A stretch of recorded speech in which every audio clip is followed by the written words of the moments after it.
right, it is time to have fun again. And I told Kathy this as she was walking in. I always look forward to these sessions because they are so much fun to do with you. I totally agree. And, we're pretty honest about this. We come in and we record these, but we don't really prepare. Not at all. And maybe it shows. Maybe you can hear that we don't prepare, but, quite frankly, I don't care because I think we can come up with some good stuff. We do. We just flow with it. I think we got a great library, archived episodes that you can listen to. And the first topic today that I came up with after talking to you is the whole concept of getting thrown into the deep end. Oh, yes. In life and business and relationships. And as a business owner, and you're a business owner as well. Yes. You and I both depend on 100% commission, if you want to put it that way. Right. We earn our own money. We don't have a regular paycheck coming in. That's right. And that can be rough. It can be very rough because you're dependent upon the customer coming in, the client. And 2 times in starting my business, I had to go out and get temporary work in order to make it because I wasn't meeting the bills. And fortunately, I have not had to do that, but I have had to have a plan just in case. Which everyone should have right. Everyone should. Just in case. Everyone should have a plan, yes, because, one of the reasons that I had to go out was because of my illness, I had no reserves. So if I wasn't bringing in the money all the time, then there was no reserve to rely on for a short-term, no income. But in some ways, and I want to see if you can relate this to life, if you can put what I'm about to say and make it about spirituality and right, frequencies and stuff like that. Because I think it takes a special type of person to be a business owner. Yes. Not everyone is made up for it. Absolutely. I think everyone should try it. Everybody dreams of doing it. But in a lot of ways, having that safety net can keep you from achieving your goal. That's very true. Very true. And sometimes you just have to be thrown into that deep end and survive. Because I could have easily bailed and just said, this isn't working. Yeah.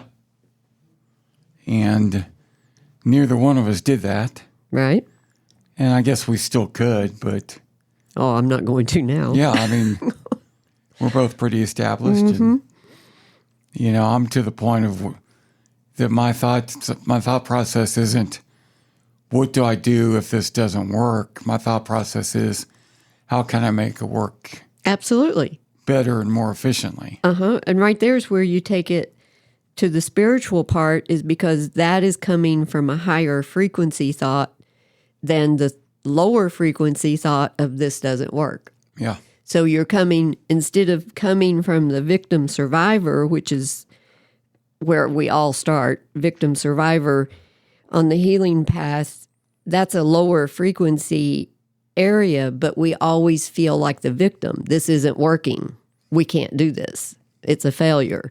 Whereas when we have done some healing work and we get to the higher frequency, we're more of a creator of our life instead of being a victim of our life. And as the creator, we figure out how to make it work. And part of what you just said, and this isn't where you were going, but it's where I'm, my simple brain takes it, is once you get to a certain level, you almost have to create the chaos in order to move ahead and to move forward. Explain. Okay. I'm very comfortable where I'm at right now. Extremely comfortable. Anything wrong with that? Yes. Okay.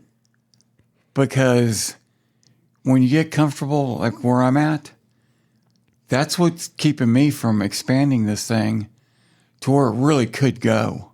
Okay. Because it really could be a lot bigger than I'm making it. So you want it bigger.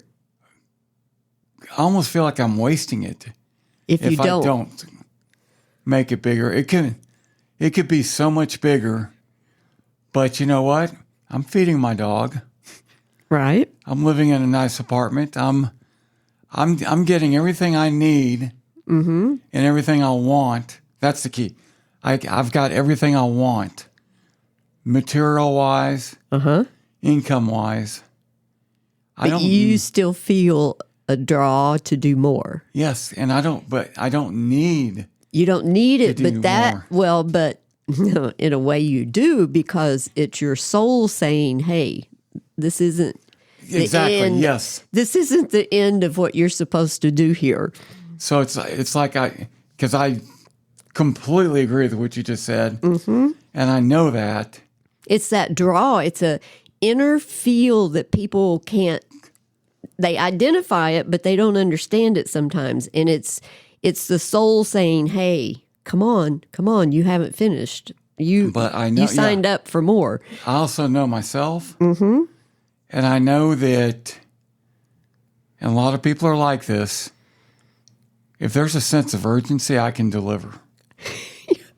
That's why the universe has to give us chaos in order for us to grow. So I'm saying I'm to the point where I need to create my own sense of urgency and chaos. So And when that I the say universe doesn't give it to you. That means financially, should I commit to another office, an additional office somewhere, to where, oh crap, now I've got to pay that rent.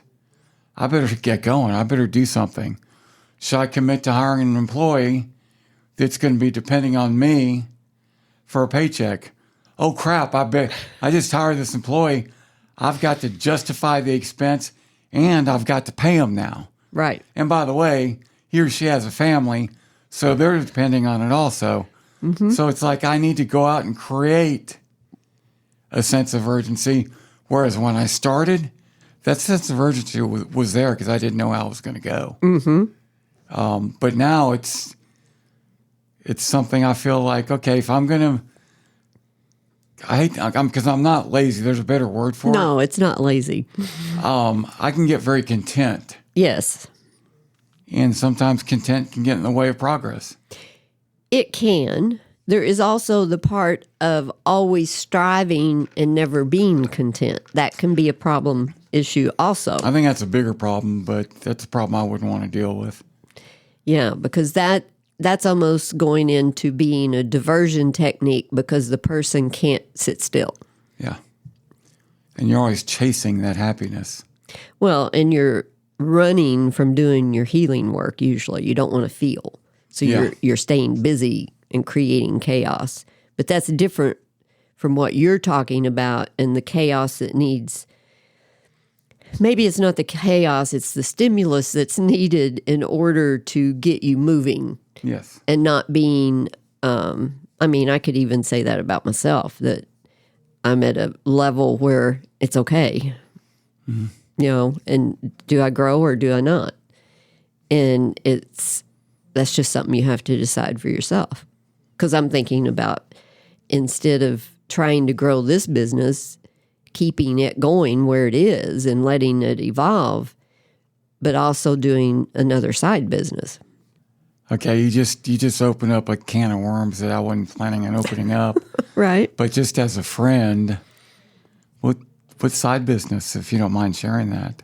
Not at all. I have taken ballroom dance lessons for a few years now, and I was given the opportunity, a beautiful opportunity, I might add, to become a beginner instructor for other people wanting to learn under my own instructor. And when I think about it, it's like, wow, you've been wanting something. You've been wanting a stimulus in your life. You've been wanting more contact with people. And it's perfect. Plus it's exercise. Plus Mom had Alzheimer's. What's a better way to learn dance, teaching it from both sides, both partners, than to keep your mind active so you don't go down the same road? It's way interesting to me. And the exercise to keep my body going. Well, cool. And I love it. I just need a dance partner. That was like when we first met. I think you may have just been starting. Actually, That's true. and I was. I could tell how much fun you're having with it. So that's fantastic, and they kind of go together because I read people, so it makes me it helps me understand people, so it's easier for me to teach. we talk about frequencies a lot. Let's reset real quick. When we say someone is high frequency and someone is low frequency, that's not an insult to the low frequency. Oh, absolutely not. For lack of better words in our English language, that's what I use as a marker, because the low frequency is just people that are starting on the path of healing, whereas a higher frequency than that has done some healing work. And we never get it done. I mean, we're continuously evolving our soul. And if you believe in reincarnation, I mean, it's lifetime after lifetime after lifetime. We never get it done. And the reason I wanted to reset that is based on something you just said. I want to ask you this. Do you believe, or do you know, the higher frequency that you're operating on, do you know yourself better? Oh, absolutely. Okay. Absolutely. And you have to remember, too, I want to qualify the frequency level, because we change. It's just like a blood test. It changes every moment. So your frequency can be high, and you can have an incident where you have to go to low frequency to feel maybe sadness or pain or grief. And that's a low frequency emotion, but it is just temporary for a person that has healed some. They know to go to the low frequency to feel it, heal it, release it, because you have to do that with emotions. But then you come back up to where your average frequency is, because just like a blood test, many things go into play. You have your cholesterol, you have your red blood count, all these different things. Trust me, I know. Just like... I roll my eyes. Yes, on an audio podcast, I'm rolling my eyes. He did. He closed them and went off in this other land because he does know. He's had so many blood tests. But the frequency is the same thing, because our frequency is made up of many different inner relationships that we have in the body. So it's an average if you are looking at the average frequency of a person. So if we look at the chaos in your life, or the drive to do better or more, you have to determine if that drive is coming from the soul urging you on, or if you're using that as a diversion technique to keep busy and not do your healing. And that's something that you should be able to identify. It would be hard yourself. It would be hard to identify by yourself, especially if you were using it as a diversion technique, because in my experience with my clients and with myself, that is not something that's easily identifiable by yourself unless you're really good.